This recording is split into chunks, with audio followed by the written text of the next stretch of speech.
Welcome to the Keep Onside Show. My name's Eugene. My name's Joel. Today we're going to be talking about the difference in pay between men and women in football. We're also going to be looking at players' behaviours in and outside of football. To be fair, Huge, I think the disparity between wages in women and men's sport, or football should I say, is I think it's outrageous. I think if you're going to take the women's football seriously, we need to pay them serious wages. We need to pay them competitive salaries. You can't be a professional and still have a day job, in my opinion. You know, we're talking about professional sports people here. You know, you're not going to find Serena Williams doing a post-match interview and having to cut it short because she's got work the following morning. True. I believe the male football is further ahead than the women's game. Yeah. But to be fair, not that far ahead. I think it's almost it's far ahead probably in popularity, but if you're talking about results, is it that far ahead? Because the women's they're doing better. They're doing very well. They're doing better. I mean, obviously they finished third, I think. So they've outperformed their male counterparts. If you want to encourage the women footballers that they are here today to bring their offspring, girl children through, then you need to sort out the wages, innit? Because it's not going to be that enticing if a young girl knows that for her to go through an academy, she may have to be doing a job in Sainsbury's or whatever just to facilitate her footballing love.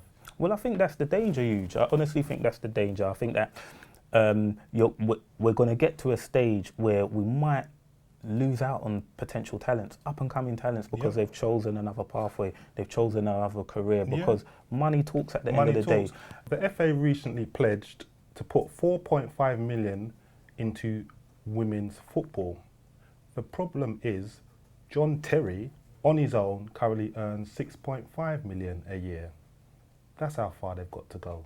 This inequality with pay, not get it twisted, it's not a football thing, it's a society thing, isn't it? Yes, it's most right definitely. Across the border. But what I think we are finding, I think different sports are doing better. So I think tennis, there's a bit of a closer margin with earnings. I think athletics, there's still a dispute there, don't get me wrong, but it's closer. It's getting closer. So brilliant point where you said young girls may be looking at other sports as more attractive. You've got two right there. Yeah, no, most definitely. I think there needs to be initiatives put in place. You know, I'm a regular watcher of Super Sunday. I suppose you are as well. Do you know what I mean? Put women's football on before. Why not have, you know, Arsenal ladies before the Arsenal game or Liverpool ladies before the Liverpool match? Share the love.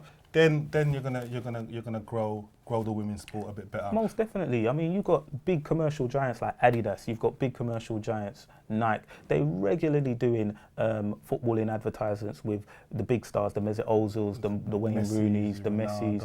Why not incorporate some women in that and mix it up and have the women's doing their flicks and tricks and, do you know what I mean? And just getting that exposure, or getting a woman, a big, well-known woman footballer on the front of a FIFA 16 I think so. Game console. You know, just sharing it a little bit. And this one goes right out to the FA. Please, the FA, don't make it get to a stage where England actually win a big tournament, a European Championships or a World Cup, and then there's all this exposure. The newspapers are zooming in, and then it all spills out that half of the team having to work away just to sort of continue their love for the sport. I think that would be more embarrassing for the FA if that ever spilled out. So I think now's the time for the FA to start building for the future. Yeah, going forward, I think the potential in the women's game needs to be recognised, just as it was with the men. Now, like I said, the men's game has never been so popular, and it could be the same with the women's. Definitely. Lot of behaviours, lots of stories coming out. Raheem Sterling and Jordan Ibe pictured with a shisha. You've got Adam Johnson, who's just been sent to prison. You've got the Cheltenham pair. You know those two that went to Cheltenham and weed in a glass? They were urinating in a glass, Their behaviour etiquette amongst footballers is something that really needs to be looked at. But Joe, I do, however, believe that some of the media spotlight is almost not needed, and they seem to throw them out on the eve of big tournaments. So I don't know what it is. Do the papers want England to be successful, or do they want them to fail? I don't know. What message do you think they're giving? That's the thing. I think it's the classic case of building someone up and then tearing them down. And that's a thing that the media does a lot in this country. You know, someone like let's say for example, a Marcus Rashford, who's just broken through at Man United.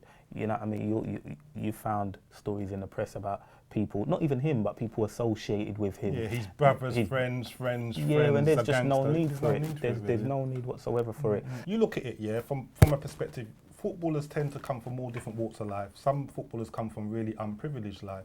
When you look at the class system in this country, which is working class, middle class, and upper class, the money they earn almost just rockets them into middle class. But for me, that's all they've got relating to the middle class is the money. So maybe they can go on a cruise, what a middle class family go on. Even upper class. Upper class go on, but that's about it. They probably don't share the same interests as middle class people. You know, so it's almost like they're just stuck in the middle, and I think very isolated, and I think bit more guidance needs to be done at football clubs. I think from when a youngster goes into an academy, I think there needs to be mentors in place that are telling these people that there's a potential that you could earn vast amounts of money that is going to change your life and you're going to have to make different decisions. I think this needs to be coached into young people more, because I think in football, none of that goes on. They're given almost loads of money and just told to get on with it. You know what, Eugene? I sympathise with footballers, and I know I'm not a lot of people will sympathise with them. They're looking at it and thinking, hang on a minute, what, these players earning £100 a week and you sympathise? What's all that about? But I'm just going back to when I was 25 and when I was 21, and if my every move was scrutinised, it would be difficult. I mean, people wouldn't want to watch the show. Do you see what I'm saying? If my every move was scrutinised like that, I think they're young men, they're wealthy young men. Just let them grow. I'm not saying they earn a lot of money, they should be able to do anything, because at the end of the day, they are role models. And they do need to watch what they're doing to a certain extent. To a certain extent. But I'd have to echo that you have to let young people be young people. The good thing for me is when I was young, I weren't trying to be a professional footballer, and social media wasn't about so much. So there are a lot of things I could get away with. And it wouldn't be in the paper the next day. There weren't smartphones around you. So it's like now, you know, I could, exactly, we could do something now, and that someone could take a picture, and that picture could be on cyberspace within seconds. Millions of people could have watched it. Millions of people could be saying, oh, you know what, Joel looked like a right plum in that picture. Straight away. I know there's a lot of people out there that will say, well, hang on a minute, you know, they'll name these footballers, well, he's got a Facebook account, he's got an Instagram account, he's got a Twitter account. He don't mind the fact that his face is out there, but yeah, he chooses when to put his face out there. Do you know what I mean? When he's going to a private function with his mates or with his family, he's not choosing to be in the limelight then, is he? That's the whole point. I mean, this social media, someone could take a picture of you 5-6 years ago and just have it in their phone. It could have happened with Raheem Sterling. That picture of Raheem Sterling smoking a sheesh could have been when he was 13, 14, pre-Liverpool days. And one of his friends seen him make it big. And you know the going rate for pictures, for example, how much money a picture of Raheem Sterling's worth, and you're there not working, almost wanting to be like Raheem Sterling, you might send that picture to them, innit? Oh, 100%. You know, 100%. If it's going to give you a few weeks away from JSA, job seekers allowance or whatever, you may send that picture in. Listen, man, I'm working and I'll send that picture in. You know what I mean? No, apologies, Raheem. Apologies.